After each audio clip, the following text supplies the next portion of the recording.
Now it's time to say hello to the one and only Mr. Mark Wright. Hello. Hello, how you doing? I'm good, thanks. How are you? Yep, very good, very good. Now, I was going to say, Mark, what a crazy few years you have had. I mean, we all know you from your time in The Only Way is Essex. You're kind of like a lovable rogue. Everybody warmed to you. But when you were first approached to do a show like that, was it something that you kind of instantly wanted to do, or did you have to think about it? Of course I had to think about it at first. You know, getting your personal life and putting it on the TV is a very big decision to make. And once I'd done it, you know, it did prove to be as hard as I thought it would be. But it was a lot of fun as well as that. And it's gave me opportunities to go on to greater things, which it's done. And, you know, I've absolutely loved my time in The Only Way is Essex, and I'll always remember it to the day I die. And I mean, did it help having your mum, your sister and your nan and, you know, your best friends and family on the show? Did it help having them with you, would you say? Yeah, of course, because obviously when you're down and stuff like that, you've got support and someone to talk to. You need to talk about your problems in your personal life when problems happen. And to be able to do it with somebody who's close to you or a family member is much better than doing it with someone you don't really know, because it feels so much more real, you know? And obviously you were the biggest part of that show, but you did decide to leave back in 2011. Now, was that something that you found difficult to do, or were you kind of so determined to leave because, like you said, you did go on to bigger things? Listen, it was definitely a hard decision. As you say, I was at the point I was quite a big character in the show. Everything was going right for me. The show was, you know, the figures were storming through the roof. There was no real reason to leave other than the fact that I've always believed, you know, leave on a high, finish on a high, because, you know, I went out, I got offered to do The Jungle, which I thought was the perfect show for me, because I wanted to show the real me. Yeah.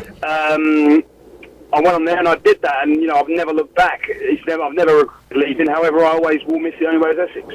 And I mean, talking about The Jungle, you did go in there and you literally won the whole nation over. You finished second, which is such an amazing thing to do. Now, did you ever expect to do so well on the show? Do you know what? I didn't. The Jungle's a hard one. You go in there, you don't really know how you're going to do. If you're given a task and a challenge to do, or a job like TV presenting or playing football, whatever it may be, if you're talented at it, you believe you're going to do well. Whereas The Jungle, there is really no talent behind it. It's just you being you. And if you works, then you get voted for. If you doesn't work, then you leave early. And at the end of the day, that's probably the most chuffed I've ever been, that people voted for me to get to the final just for me being me. And to be voted for you as your personality is quite a humble experience, because it's like, you know, overwhelming experience, shall I say, because, you know, people are liking you just for being you as a person, which is very nice to hear.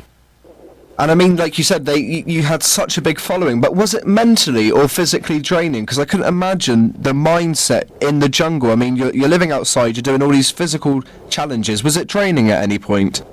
It was both mentally and physically draining. Mentally, the boredom is immense.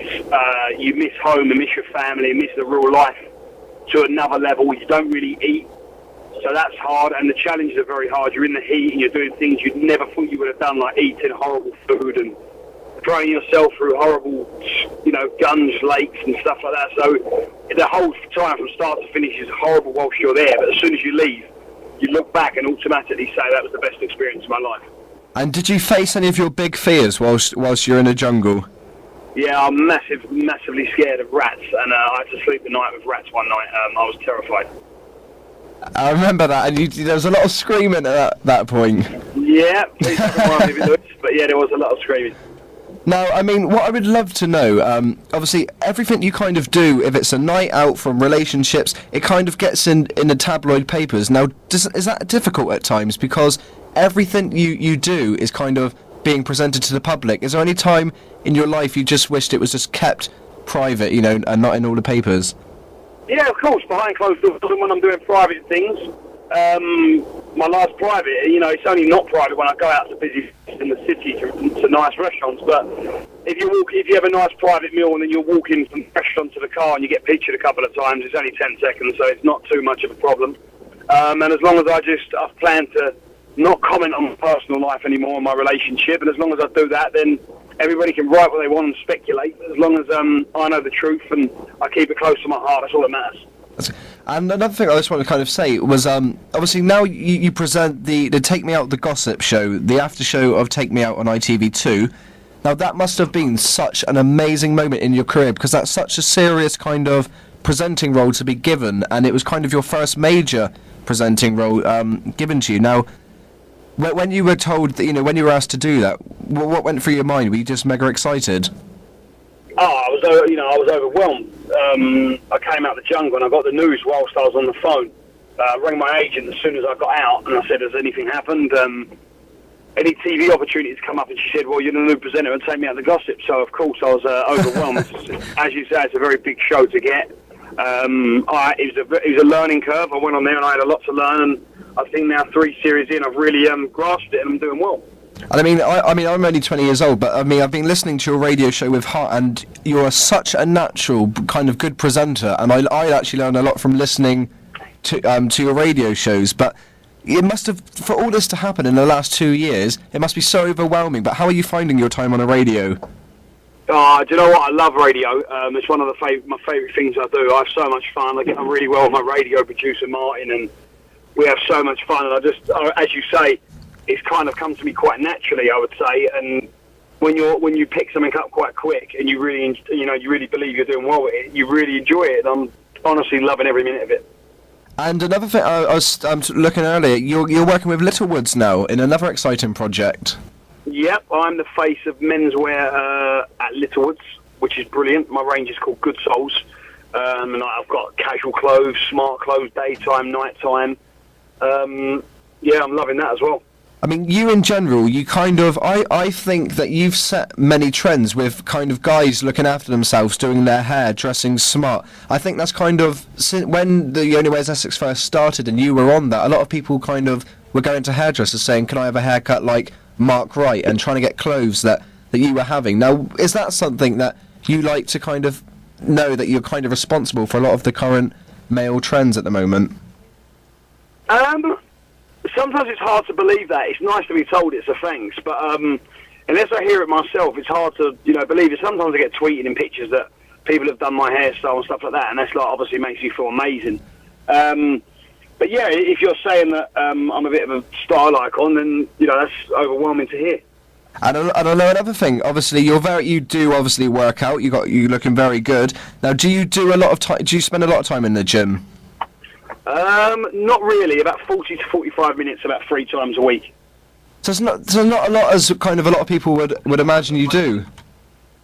What do you mean? Sorry. A lot of people kind of, obviously you're looking so kind of ripped and stuff. A lot of people would think you're in there every day for like hours, but that's not a lot of time in the gym.